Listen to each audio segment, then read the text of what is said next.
for having me tonight. I want to ask some questions. Let's see how the room is. How many people have ever been to a roast at Roastmasters? Raise your hand, look around. Wow, that's awesome. I expected fewer than that. My job's going to be easier tonight. How many people have, maybe you've never been to a roast at Roastmasters, but you've seen a roast somewhere else or maybe on TV? Okay, yeah, all right. How many people have ever been to like a birthday party and the guest of honor, the birthday boy or girl, some of their good friends were like making jokes about them, making fun of them just because they're all good friends? All right. And how many people here have never seen a roast and you don't know what it is? Nice. A couple of hands have gone up and some of the hands have not gone up. So, okay. Liars. Roasting. Liars. Roasting is very. These lights are bright, man. Oh, I like seeing you. I like seeing you. Really? Yeah. Not you, Steve. Anyways, the roasting is very much usually a Western idea. Roasting started over 100 years ago in a social group kind of like this called the Friars Club. Woo! And all of these celebrities, Hollywood entertainment, would get together, they'd have drinks, and every once in a while, every few months, they'd pick a celebrity that was very successful. Maybe they got married, maybe they had a hit movie or whatever, and they would all just make fun of that person simply because that was an honor. And if you aren't ready to be made fun of course that feels bad. But if you know that people are having an event for you to honor you, and to honor you they're going to make fun of you and tell jokes about you, it actually is a very weird but enlightening and fun event. And if you'd like to know more about roast, you can go online like YouTube. Comedy Central is a channel out of the United States. They have roast of celebrities that are happening these days. They just had a roast of Alec Baldwin. Oh yeah. Yep. They've had a roast of Charlie Sheen. Oh, good. They had a roast of Donald Trump before he was in politics. He's still not in politics. Hey, he's in it, but so there's a lot of great content online. Now, some of the roasts that we see online are really, really, really mean. The celebrities, it sounds like they have the goal of writing the most offensive, sometimes disgusting, mean joke they can, and they're in competition with each other to see who can be the worst. That is not usually in Roastmasters how far we take this. It is still Toastmasters. This club welcomes controversial topics, so we'll see where is that gray line. So tonight, what I'd like to do is introduce you to 7 tips that you can use when you're making and giving a roast. And I'm going to ask some of the pre-planned roasters in the audience to give some quick examples. Now, later we're roasting Wanapa. Woo! Yeah. But I'm not roasting Wanapa. And the example roast tonight shouldn't be about Wanapa because it's not her roast yet. Yes. Yet. So, let's start with number 1. The better you know the person being roasted, the more content you're going to have.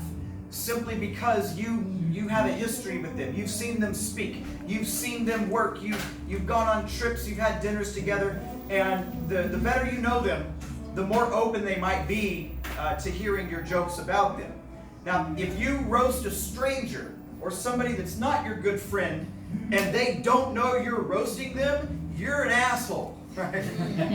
If you're just sitting there at the table like, oh, I'd like you to meet my friend Jason, you're like, hey, Jason, it looks like you're I'm trying to think of something somewhat politically correct here.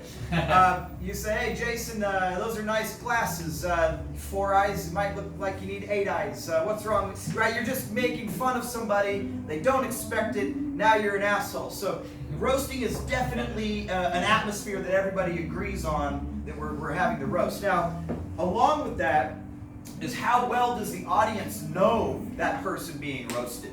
Because if I, for example, have a friend of mine, she comes to me and she says, oh, I'm married to a good friend of mine named Brom, Gian's husband. Now let's say Gian was at dinner with me tonight and she goes, hey, I want to tell you something about Brom. Brom has an addiction. Brom likes to wear women's panties when he goes to work. And she told me that in confidence. And then I get on stage, it's Brom's roast, and I'm like, hey everybody, let's talk about Brom's women's underwear, right? That he's probably wearing right now, right? Now, Brom is definitely gonna feel a bit of a betrayal of trust because not only did his wife betray him more than once. How do you know? Yeah, because we're all Speaking from experience. we're all good friends, but he's also going to feel like I maybe betrayed something because it wasn't really meant to be brought out in the public. So we have to be aware of not only what's appropriate in terms of that relationship, but also, is the audience even going to get the joke? If I tell the joke that happened on a camping trip with my buddy Brom, he's going to think it's funny, and everyone else is going to be like, what the fuck are they talking about, camping trip, right? So we have to make sure that some of the punchlines and the setup is going to be understood by at least some of the audience. That's number 2. Number 3,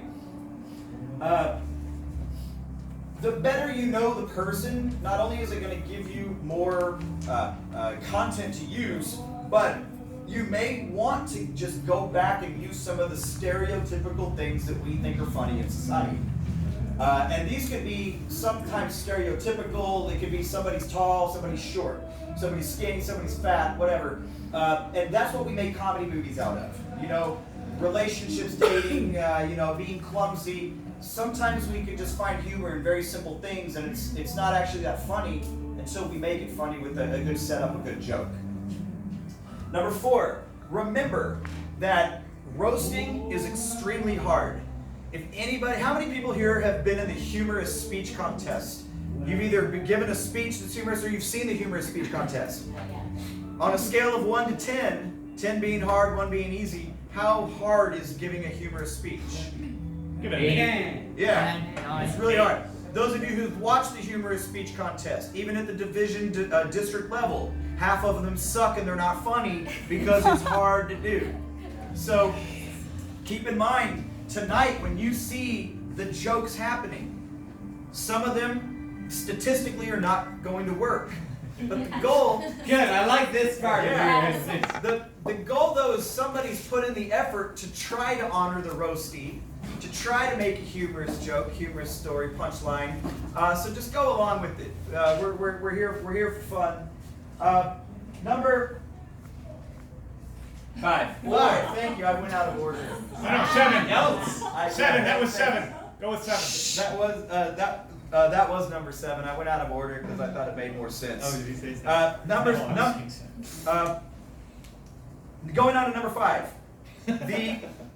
Usually also not only do the people doing the roast tonight for Wanapa are going to be focusing mostly on her because it's her evening, it's her honor. It's usually common where the roasters know who else is roasting, and they might add some roast for those other roasters because they're part of that speaking engagement. They may also turn their attention to senior members or other familiar people in the club. Maybe like a one joke before they do focus on the guest of honor that night. That's very common, at least in the roast that I've seen on here and online. Number 6. End your roast with a toast. Even if your goal is to make jokes and make fun of somebody and embarrass them a little bit or whatever, it's still an honorable event. The goal is that they're here for a reason. There's a milestone. There's an accomplishment. There's something that's changing usually. And if you end on a high note, end with a handshake, a hug, depending on how Wanapa likes your speech. Maybe she'll give you a kiss. I don't know. But I doubt it. Dang, girl. Yeah. Wow, giving those away. So end on that high note. Shake hands once your roast is over. And thank each other for the opportunity because it is actually an honor to get a roast. And finally, number 7, be careful when you are the roaster because at the end of the roast, that guest of honor gets on stage and it's time for them to roast you back. Now, let's put all this into example. I've asked a few of our friends before the meeting to pick a celebrity a senior member of the club, maybe a politician that most of us would be familiar with. And could you think of a really quick roast? If we were roasting a certain celebrity, what might be a joke or a good roast that maybe we find funny? Any of my volunteers, were you able to think of anything? Matthew, I saw your hand first. So Is who there a would you? specific person yet? Well, or just yeah, any? yeah. So what I would like you to do is just tell us if you thought of something. Who would you be roasting? So give us the guest of honor example, and then give us that roast. Is he coming up there? Now you can do it from here. If you need, you can Wait, come up here. can you explain the rules as I'm walking? One more time. The rules are. So all I want you to do is give one quick example. Oh, just Benny So, roast. yeah. So if you were to say, all right, let's imagine that I'm going to use an easy target. Let's say Donald Trump is here, Oh, great. and we're going to make That's- a one-liner, a zinger, or a roast. Now, some roasts are actually, there's a good setup. There's a story, and then bam, you get hit with that roast punchline. Sometimes it's just a one-liner. But who is somebody that we might be familiar with? And what's an example of a piece of content you could include? Okay, I got it. All right. Thank you very much. All right. So I'm gonna pretend Donald Trump's right here. But if I had the opportunity, man, would I love it as much as Barack Obama did, because he roasted the shit out of Donald Trump. So I'd be like, Donald Trump, he's full of ideas. It's just a shame none of them are good.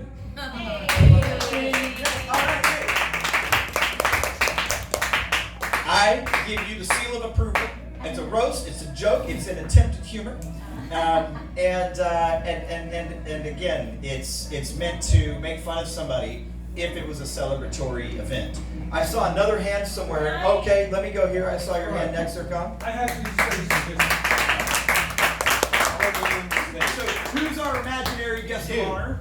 You. I'm I'm gonna roast you. So, wow. One second. Oh, he's got notes. No. Yeah. Okay. All right. Joshi downstairs is calling. He wants his clothes back. That's what Seal of approval. Seal of approval. Yes. Excellent. Yes, please. Can I go back? Yeah.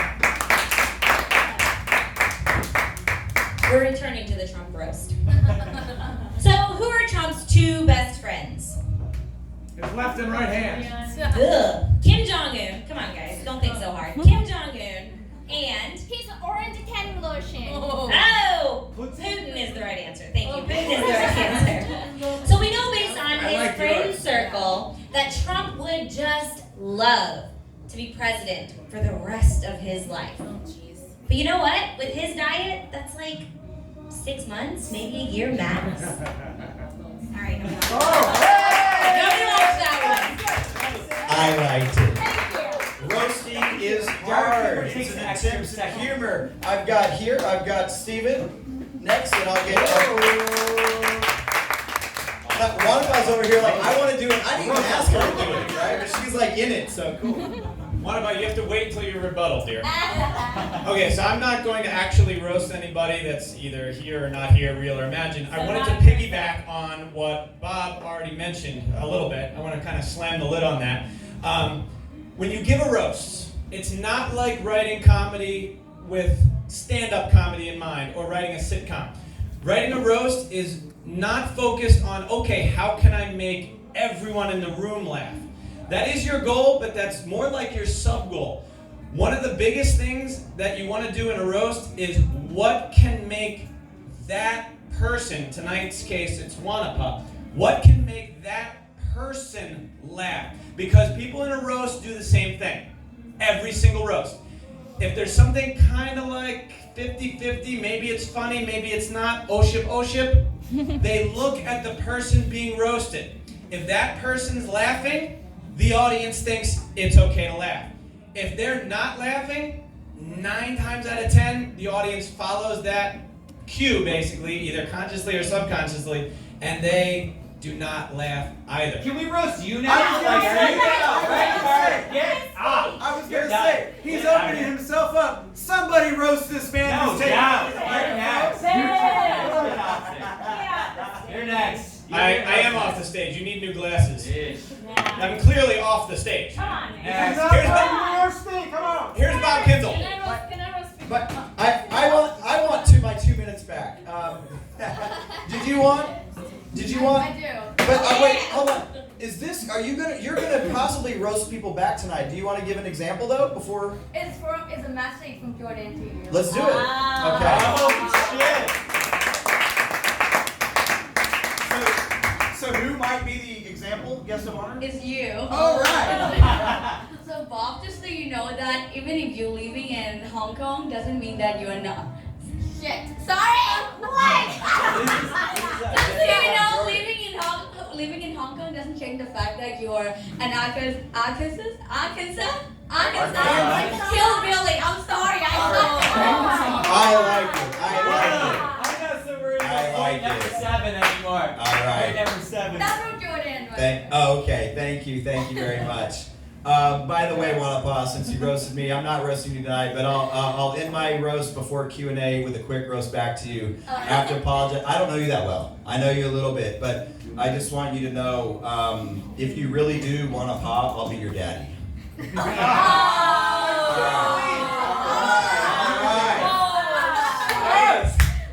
and gentlemen, thank you. What questions do you have specifically about roasting? Is there anything you would like to know that we didn't cover before I sit my booty back down? Yeah. PC.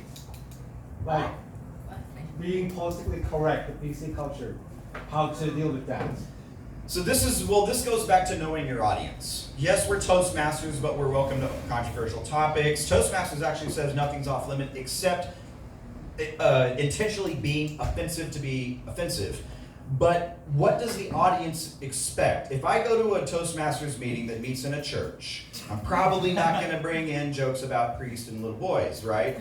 Probably not. But It would be funnier. yeah, okay, but especially if but at the same time, if we know in this club that there is a roast and the goal of the humor is to be offensive, then that line of what's offensive has been moved. There's always a gray area. Now, I think this is a better question left to a lot of the professional comics because they have discussed this. In the world that is becoming more politically correct, how can they still find jokes that maybe do offend a bit for humor, but don't offend too much? There is some gray area there, and I'm going to leave that to some comedians like Bill Burr. Recently, who was the guy that was in Parks and Recreation? Which one? The radio guy, Nick Kroll. Nick Kroll just had a quick interview, and he said even if it is a PC audience, you can still find humor that works. So, other questions? I'm counting this as your Q&A time. That's what I thought it was. Okay. I really did think it was Q&A. A self-directed Q&A. Oh, I didn't know. You don't I even didn't need know I got a these moderator. forms. Sorry, Steve. Question. Yeah, I've seen you roasting many people before, but I tried some in my own part. But I have a question. When you write roasting, the easiest thing you can come up with about that person's appearance, right? Tall, short, or the gender. Like, but I would like to avoid that. Even if that's the best source of job. I don't want to talk about gender or gay talk, also about appearance. But after that, if you delete three categories, how do you come up with jokes? So a lot of it. So I agree with you. If you're just stuck saying I have no material, I really don't know what to say. Going to things like height, weight, appearance, whatever, it is the lowest form, I think, of humor. But if that's all you got just to participate, at least you're trying. But I agree with you, you should try to go after more. So usually it's based on people's behavior, based on someone's career, the job. You know, if they work for Samsung, you know, what could we do to make fun of them and maybe Samsung at the same time? A lot of the humor that we see in the comedians is really, they take two ideas that seem to be unrelated and they link them together. So take Steve Kim, for example. He's Korean, but I don't want to make fun of him for being Korean. That's low, right? That's cheap. It's easy, too easy, right? Not because you're Korean, just because it's anyone's culture, right? But let's say, what does Steve Kim have in common with giraffes? They both touch their toes. Salad? I don't know. He's an animal. I don't know. I didn't write this. I don't know. But Scared Alliance. Okay, if I That's could great. take these two things and somehow make a punchline with somewhat two unrelated things, if it does relate to his life, his work, his personality, his behavior, his accomplishments, whatever. And usually, finally, remember, it's an honor to be roasted. So if you do use their accomplishments, you do use their achievements, you use their successes in life, and you use that as the butt of your joke and your punchline, it's still reinforcing their accomplishments. Thank you, everybody.